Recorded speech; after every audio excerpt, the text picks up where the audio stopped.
A'udhu billahi minash shaitanir rajim. Bismillahir rahmanir rahim. Wa ma khalaqtul jinna wal insa illa liya'budun. Bismillahir rahmanir rahim.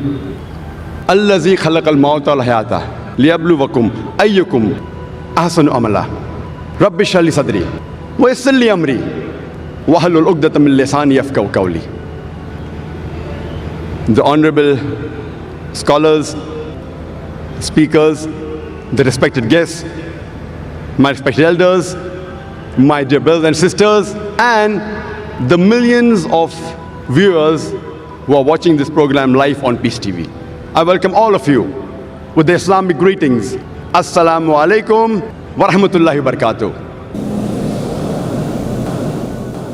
May peace, mercy and blessings of Allah subhanahu wa ta'ala, of Almighty God, be on all of you.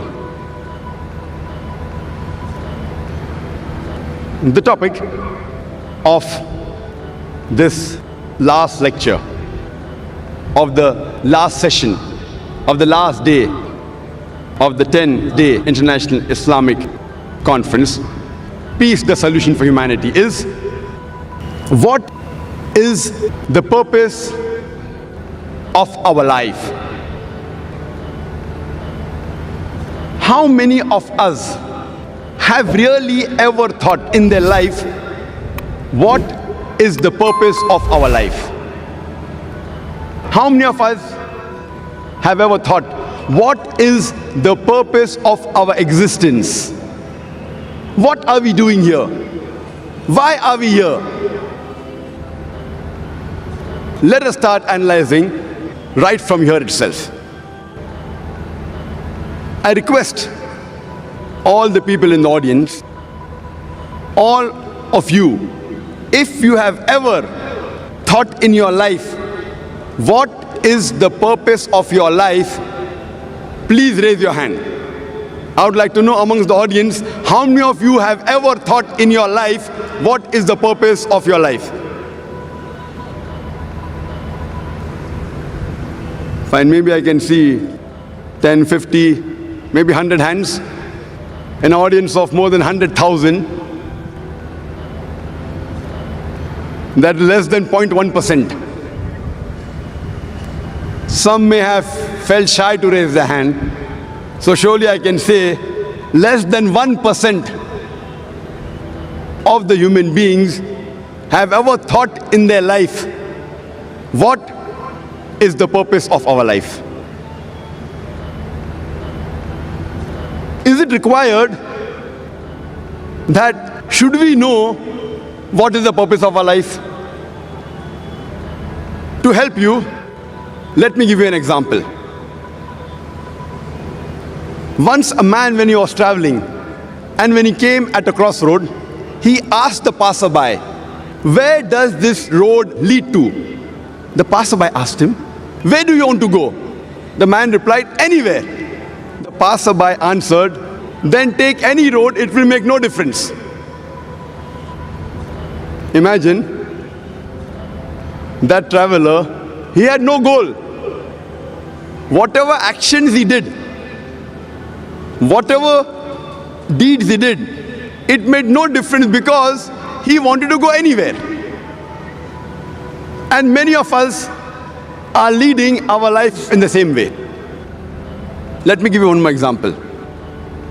Imagine there is a builder who starts constructing his building, and he lays the foundation and he digs a big hole for the foundation.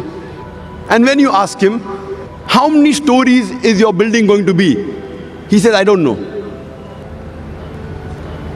How many square feet is the built-up area? He says, I haven't thought of it. The builder has got no goal at all.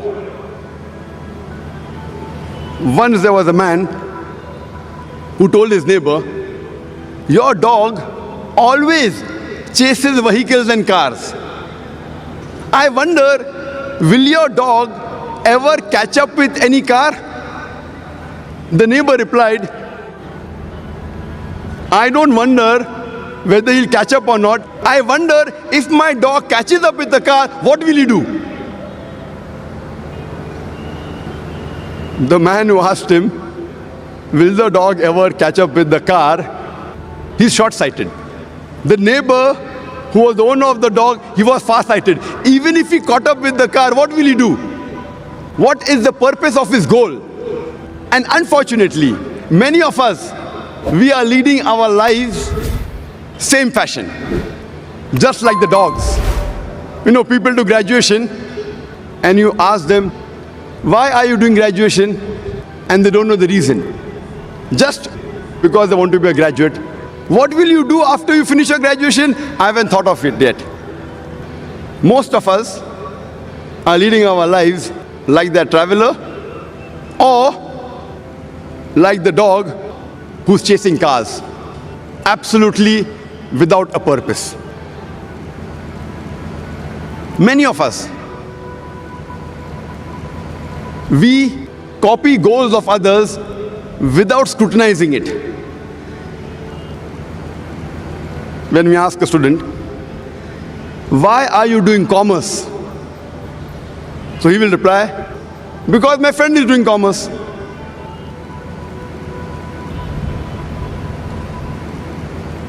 Many people, they emulate and they copy the actors, the models, without realizing what they're doing. Once a person comes from the village to Bombay to become a millionaire. And when the question was asked to him, why have you come to Bombay? So he gives a reply that I have seen Amitabh Bachchan in the Hindi movie. He's a pauper, he comes to Bombay and he becomes a multi-millionaire overnight. That is the reason we find many people coming from outside Bombay and they're settling in Bombay to become a multi-millionaire overnight. And that's the reason you find that the slums in Bombay are increasing. Many times we see actors and models, they are brand ambassadors and they endorse certain products.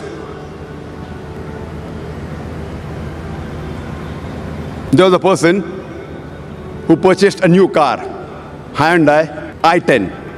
And when the question was asked, why have you chosen this particular car, Hyundai i10? So he says, my favorite actor, Shah Rukh Khan, he owns Hyundai i10. I doubt whether Shah Rukh Khan ever sat in Hyundai i10 except in the advertisement. He may be owning a Mercedes or a BMW or somewhat similar. I doubt whether he owns the i10. You know, Shah Rukh Khan endorsed the watch Tag Heuer. He's a brand ambassador of the watch Tag Heuer. And we find many of his fans buying Tag Heuer. I wonder what has Tag Heuer got to do with the acting of Shah Rukh Khan? Has that watch, has that wristwatch ever helped him in acting? I doubt whether he wore Tag Heuer before he became a famous actor also. So these are the various ways the media promotes products. And unfortunately, we blindly follow goals of other people without realizing what we are doing. Imagine there's an industrialist who buys a textile factory.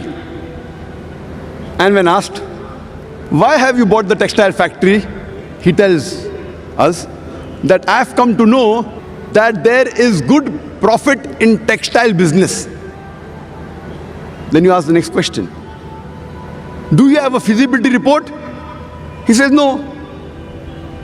Have you had someone to take care of your business? Have you hired a CEO, chief executive officer? He says no. What is the percentage of profit you will make?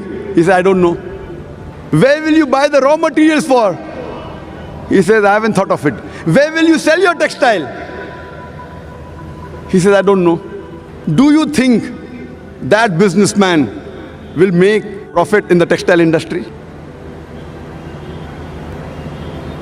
Imagine there's a person who has a goal. He wants to become the best scientist of the world. What does he do? He does a survey of all the scientists from the first human being, Adam, peace be upon him, till today. And after doing a survey, he comes to know the best scientist of human history was Isaac Newton. And his survey was correct.